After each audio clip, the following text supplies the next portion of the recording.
শান্তি সমাবেশ নামক প্ল্যাটফর্ম তৈরি করে ছাত্র জনতার এক দফার কবর দিতে চাওয়া কুমিল্লার মেডিকেল কলেজের চিকিৎসক উপাধ্যক্ষ অধ্যাপক ডক্টর নাজমুল হাসান চৌধুরীকে রাজধানীর national institute of neuroscience and হাসপাতালে পদায়ন করেছে স্বাস্থ্য ও পরিবার কল্যাণ মন্ত্রণালয়। ৫ সেপ্টেম্বর মন্ত্রণালয়ের স্বাস্থ্যসেবা বিভাগের সিনিয়র সহকারী সচিব আবু রায়হান দোলন স্বাক্ষরিত এক প্রজ্ঞাপনে পদায়নের এই আদেশ দেওয়া হয়।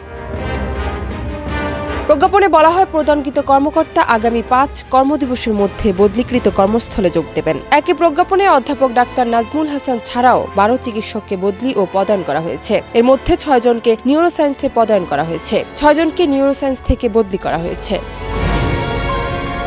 এদিকে অধ্যাপক ডাক্তার নাজমুল হাসানকে ঢাকায় পদায়নের পর থেকে ক্ষুব্ধ কুমিল্লার চিকিৎসকরা। জানা গেছে, ৩ আগস্ট বৈষম্য বিরোধী ছাত্র আন্দোলনের বিপক্ষে শান্তি সমাবেশের আয়োজন করে আওয়ামীপন্থী চিকিৎসকদের সংগঠন স্বাধীনতা চিকিৎসক পরিষদ। এরই অংশ হিসাবে কুমিল্লা মেডিকেলেও শান্তি সমাবেশ অনুষ্ঠিত হয়। এতে অধ্যাপক ডাক্তার নাজমুল হাসান চৌধুরী অংশ নেন এবং তিনি সমাবেশের সামনের সারিতে ছিলেন। ডেস্ক রিপোর্ট, দেশ রূপান্তর।